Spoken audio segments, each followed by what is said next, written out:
Good afternoon, anyone who has happened upon this video. I'm B. McGraw. I write or at least most of the articles on jabdi.com, at least not the immaterial science ones. That's Gunther. He's got some good ones. Had a good one on MSG today. Anyway, I thought I would start making some video content, just experimenting around. Also got another book coming up, so experimenting on marketing. And one thing I've been meaning to do is go through some of the chapters on my book at all. And I figured the first one I would read through would be the Rabbit War chapter, which is basically based off of all of those funny illuminated manuscripts with the rabbits and dogs fighting each other. But I want to go through this one because it's got a lot of really great images, and a lot of people bought the book physical copy, which through a long argument between me and my publisher, we ended up going with black and white. And if you have it, you can get the PDF with the nice color images, but most people haven't looked at them. So I kind of want to do this one because it's got some really fun images that we put in with, they ended up having to be AI. I'll go into that later in a second here. All right, so without further ado, this one's a long one because I haven't done one of these before. So bear with me. This is my practice chapter reading that I'm probably not going to redo. All right, chapter 1, The Great Rabbit War of 863 AD, Myth or Historical Fact. And this is by Dr. Garbisha Plinks, Hortense Saxifrage, and the retired Colonel Whippo Tusslebeam.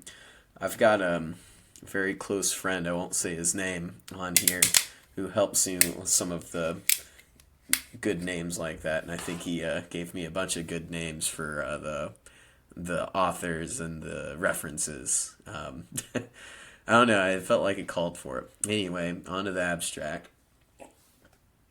Direct evidence of the Cano-Lagomorphic Wars, colloquially known as the Great Rabbit Wars of 863 to 867 AD, has long eluded European archaeologists. With a treasure trove of literary evidence and a strong oral record from many southern German towns, it is a mystery that there has been little found in the archaeological records. While some have claimed to have finally found battlefield evidence of the climactic battle of Boschdenbosch Forest or the Siege of Berplesberg, these claims have been labeled as misattributed at best and fabricated at worst. A team of Cranberry-Lemon unpaid and self-funded interns have carefully excavated such evidence several miles north of the German town of Rothenburg. This paper will show that the written evidence creates a compelling argument for the true location of the famous battles based on some rusty artifacts we found at the sites that we believe were likely used by the rabid rabbit army to defeat the defending dog army in the fields of Trouchgordes and the Siege of Berplesberg.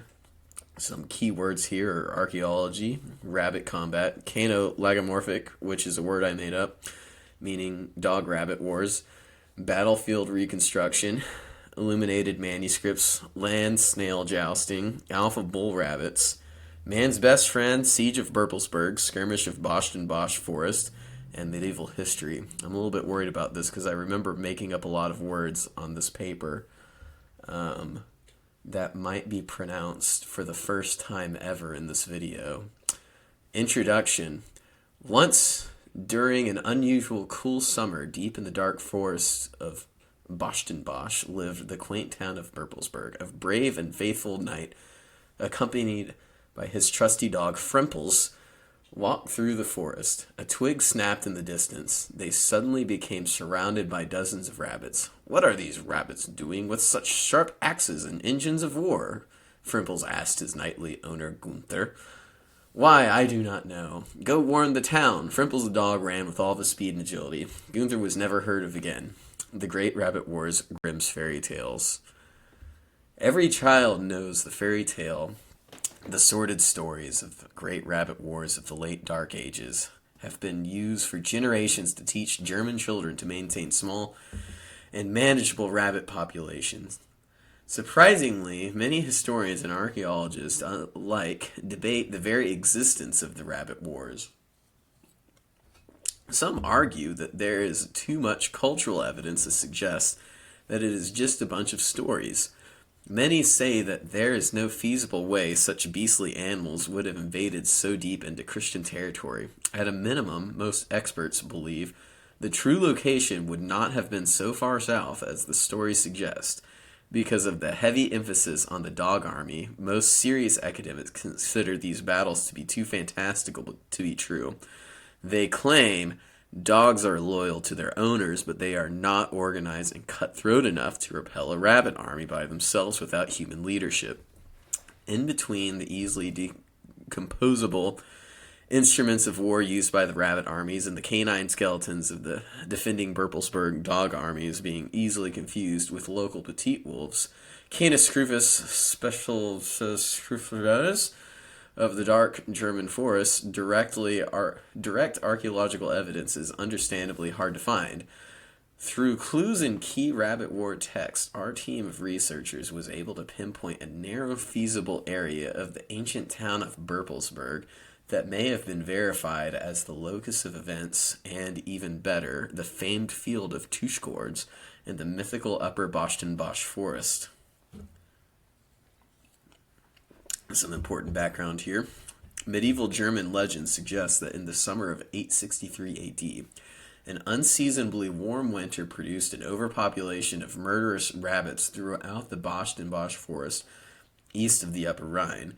Some written and oral accounts suggest that in the early reign of Charlemagne, there was a large and thriving population of baptized Christians living in the area that vanished practically overnight.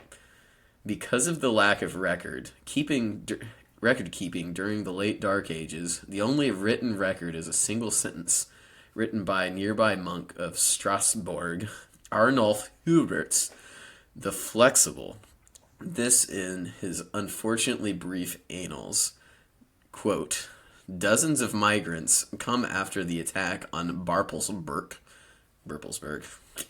Many discount Arnulf Hubert's account due to its brevity and the fact that he was a terrible record keeper and speller who missed many major political events of his time, including the beginning of the Carolingian Empire, and instead wrote about how the quality of the communion wine went downhill after a new priest came to town.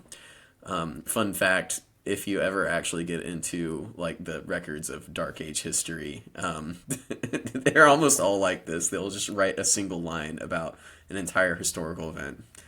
So, yeah, it's called the Dark Ages for a reason. They didn't write a lot. All right, or at least not a lot survived. All right, back to reading. Only the oral history of Lower Germany preserves the tale of the great rabbit wars for posterity. Through children's tales passed from generation to generation, many Germans were told of the infamous story where a band of wild rabbits began murdering humans in cold blood in the forests of ancient Bavaria. They started by slaughtering hunters and their dogs until they finally took the walled city of Berplesberg. Because the tale was so unnecessarily violent for a warning to children about rabbit population and control, it became rarer over time and completely antiquated by the 20th century, when modern weapons destroyed any fears of a large-scale rabbit uprising. Because of the lack of evidence of a true location of the major events of the war other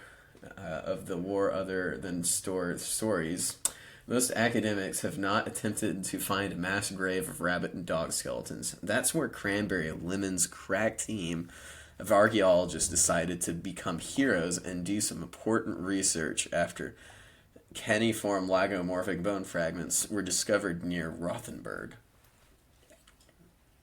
So here are the written records on this subject. Not all written records are in a translatable language, while many medieval scholars may be writing about religion, war, or day-to-day minutiae. Many would doodle in the margins. The monastic order attracted all manner of young men who couldn't transcribe a full text without drawing grotesque art. See this medieval art memes on Reddit on the rest of the page. Even though it was before paper was invented, at least the Europeans, and was written on vellum, young hairless animal skin stretched out and soaked in lime juice, which was far more costly. Instead of fitting in more text, medieval monks decided to draw beautiful pictures of bird women, dance moves, phallic trees, dragon riding ladies of the night, whatever figure 4.1 is, and much more. Most academics believe that they were drawn out of boredom and fun. We at Cranberry-Lemon believe it was history. And fun backstory fact on this paper is the original one, I linked to a bunch of funny looking illuminated manuscripts of the like, and I found a bunch to use in the paper, but they were all part of some British library, digital museum something, and could not figure out how to legally use the pictures. So I basically Midjourney AI'd the pictures only because of legal reasons. I couldn't figure out how to use them. So that right there is a man riding a dragon in the form of an illuminated manuscript, but done via Midjourney, which I have labeled a gnome merchant riding a dragon in between James 1 and James 2 for some reason. Alright, moving on. It is the only widely accepted evidence outside of children's stories that even hints at the existence of this famous war. Even among contemporary historical sources, there is no written evidence of rabbits being a threat to humanity outside of Monty Python's Holy Grail. Great movie. And drawings on the margins of illuminated manuscripts. They were only previously thought of as mercenaries. The casus belli, or cause of war. According to historical records, the men of Boschdenbosch forest were shot with arrows, nailed with long spikes, beaten with clubs, dragged across the ground, and decapitated. All things that you can find in real life of the rabbits mutilating men and dogs in the illuminated manuscripts. We may not know why the rabbits of Boschdenbosch forest attacked humans, but according to this evidence, it is obvious why the humans of these German forests regarded the local rabbits as a threat. They were grade A psychopaths, and as evident in the following figure, they were well armed. So this is the AI gen. Can I zoom in on this? Oh yeah, get all zoomed in. It took a afternoon to make these. The AI is still a whole thing to do. Oop, I kind of screwed these up. Alright, so in this case, we have a rabbit with a spear, a rabbit desecrating cross, rabbit firing a water-cooled machine gun, bottom left is a rabbit wielding a skull-crushing cross, and then this one is a rabbit piloting a Lockheed Martin first-generation F-84 Starfighter close air support jet fighter. We'll get to the dogs in a moment. You can see them get up there. Not only were the rabbits attacking the humans of Berplesberg, but they were also attacking their dogs in the same manner. The tale historically describes 4 bountiful summers through the mid-860s. Titteth the eternal sun to groweth stalks of grass and wheat, as so did say the Lord, to raise the rabbits of the field, to fill the land as a plague of swarming locusts. End quote. After the rabbits drew first blood and began rapidly mobilizing a well-equipped army, the dogs began arming themselves with swords, armor, Mark V tanks, and rabbit-seeking shoulder-fired rockets, as seen in Figure 4.3. It's so funny how Midjourney makes, and this was an earlier form of Midjourney, and it made the same mistakes that makes medieval art look so goofy. Like it was just like, draw a dog with a sword, and it just added an extra arm and a double-bladed sword, which is something you would totally see in those pictures. It was a good mashup. All right. We believe that these images do in fact correspond with the mythical rabbit battles. The flora depicted in the images and many of the hills and breeds of dogs were cross-analyzed against multiple biological models in the fossil record of the southern German forest. Using the environmental analysis, a list of 11 feasible locations was deduced to include, this is going to be a tough one for me, Schwarzbuchwaldenpooper Field, the high plains of Low Bodrumgrumus, the valley of Heiligesank, Nibel die Kurlischen, der Woodbosch Wust-Fostwald Forest, Grandpa's Armpit, or Grossvater Archschellhol in the Old Tongue, cliffs of Necktrumpertsenrock, and the abbey ruins of Klosterlotsnu, Butchel Kenner Fettermonch. Okay, I was worried about that sentence. These suggestions aided in narrowing down the true location of historic Berplesberg and the famous skirmish. Alright, now to the skirmish of Boschdenbosch Forest. With the regions selected, descriptions of the battlefield were then compiled from manuscripts such as the one shown in Figure 4.4. The terrain would need to be open, but accessible to snail cavalry. Many scholars ignore the presence of snail cavalry because in most written records, snails were able to travel and battle through even the most rough terrain, such as an all-terrain Venomoth. Shout out to anyone who was watching the internet when Twitch played Pokemon. This is, of course, an anachronism because throughout the early Middle Ages, giant land snails were bred for combat before the French elected to eat them and ride horses in the late 1400s. In the age of late antiquity, up to the mid-900s, snails were rarely ridden in actual combat due to their size and meager stamina, and were only used for transportation. Over time, however, many medieval writers managed to breed snails to be more versatile. Sometimes around the mid-1100s, when blacksmiths began developing stirrups small enough for their tiny shells.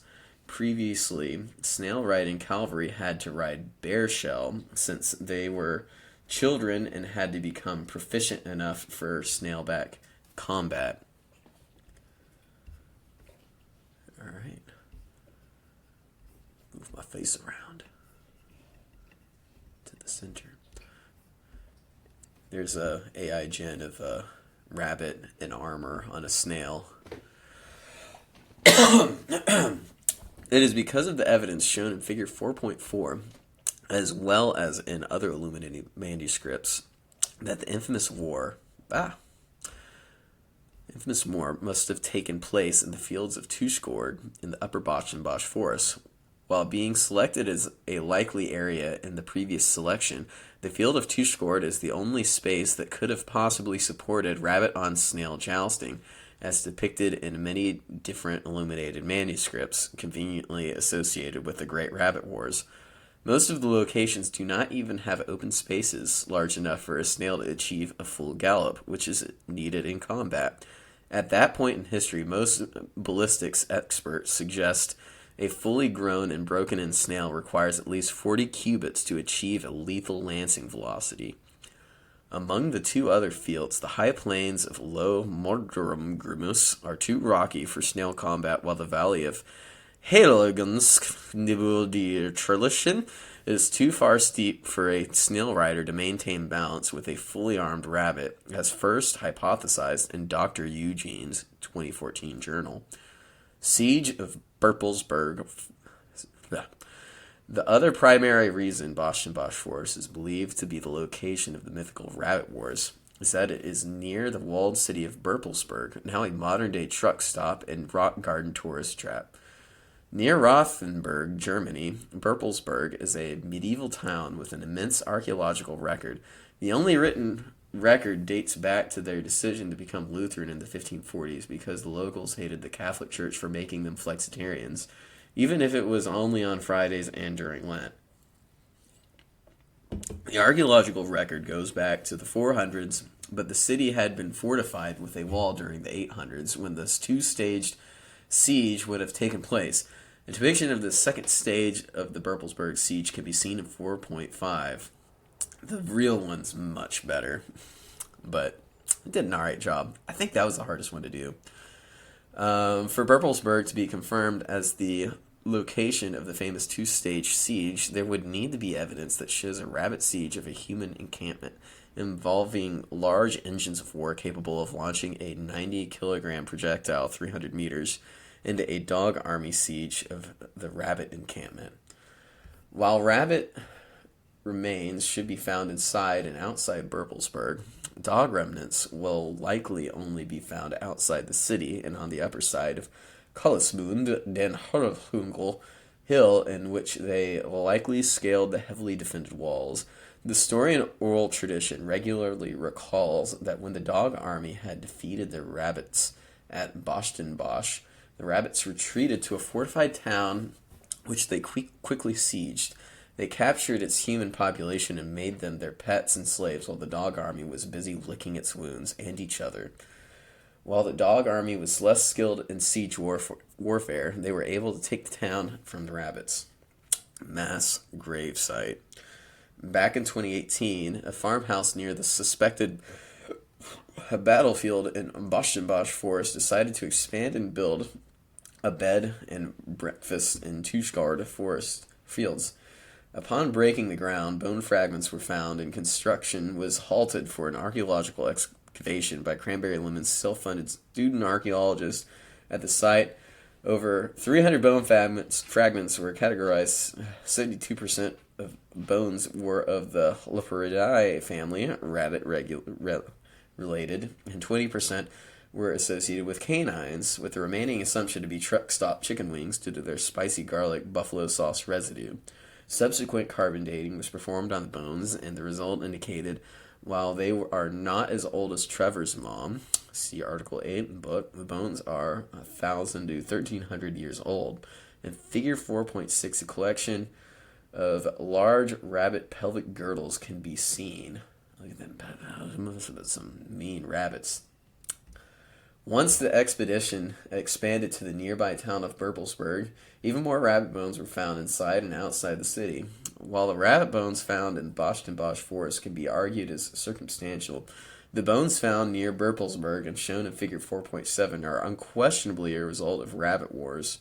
As discovered by my old dungeon master and warrior rabbit cultural expert Dr. Susan H. Reed, the berserker class alpha bull rabbit is a Leporidae creature that is only bred for war. Records of the famed Lagomorphic alpha bull have appeared in other rabbit-related conflicts, including the Woodland Rebellion of 2nd century Macedonia, the tribal revolt of Gaul in 32 AD, and most brutally the battles of the English Civil War, in which Oliver Cromwell employed rabbit mercenaries to sack the king's army.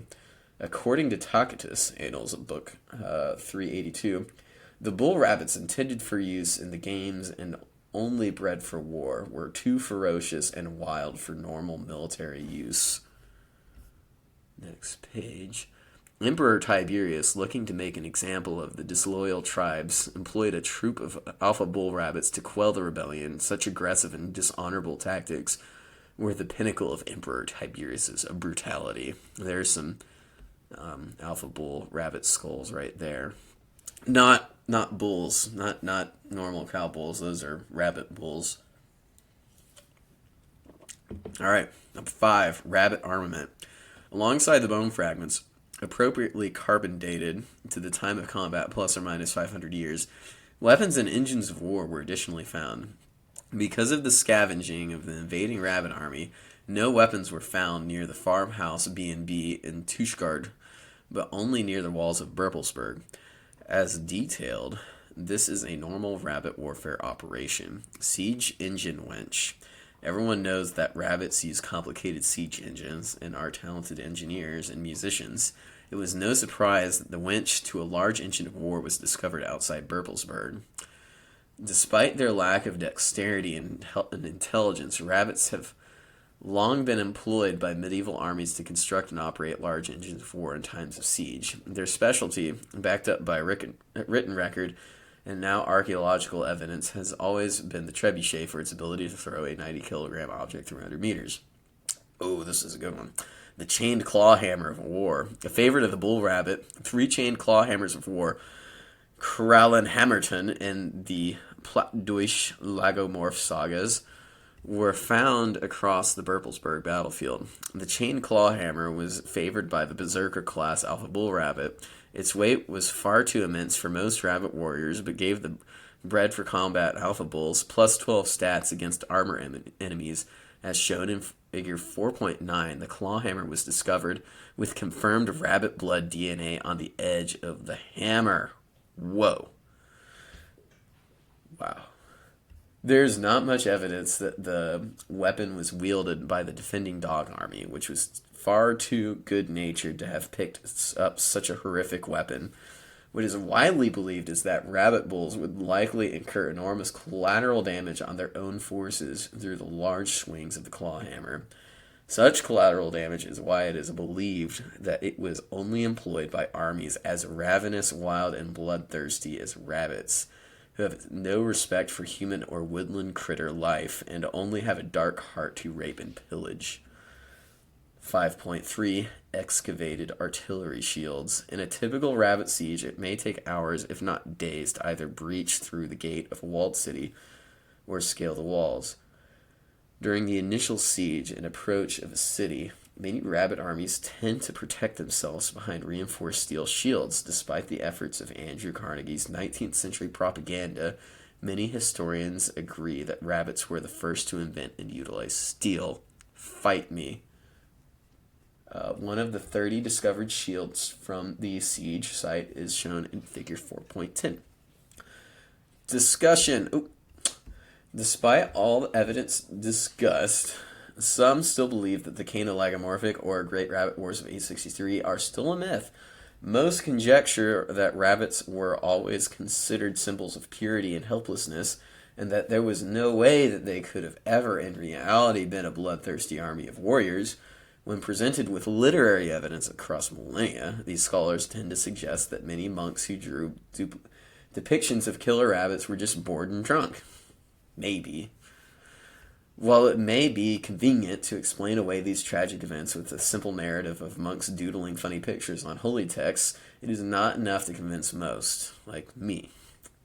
It is even harder to explain away the hard archaeological evidence presented in this paper.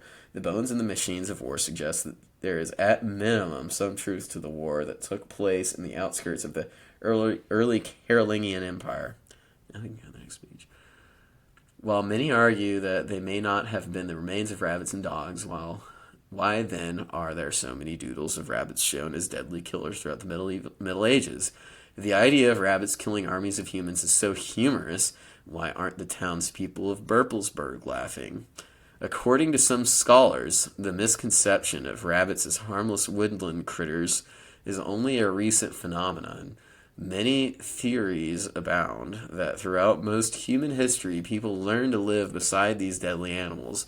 It was only after the invention of gunpowder that humans finally destroyed the violent warmongering breeds of rabbits to only leave the cuddly and piano-playing sorts of rabbits that we know today. Despite all the counter-arguments, there is too much evidence that suggests that it is a myth. The Rabbit Wars of 863 AD is a confirmed historical fact, and not merely mythology or bored monks. There is too much hard evidence corroborated by written record to deny that during the unseasonably warm winters of the 860s, a sadistically violent horde of killer rabbits terrorized the people of Berplesberg and Boschdenbosch forest, were repelled by a dog army in the fields of Trouchgordes, fled to the walled city of Berplesberg, captured the city of Berplesberg, then were besieged and completely destroyed by the pursuing dog armies. This is a historical fact now. Come fight me otherwise. Okay, here are some references. I am too out of breath, and I'm about to hit 30 minutes on this video. Wow. I don't know if that's too slow or, well, it is a 12-page chapter, or 11-page chapter. Well, I hope you enjoyed. I'll probably be doing some more. Give me ideas if you think of some other video content or something. I'm just experimenting.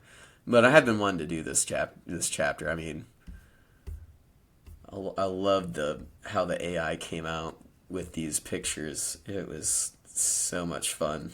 But yeah, if you have a book, you can there should be a link to access this PDF, so you should do that. All right, have a good one.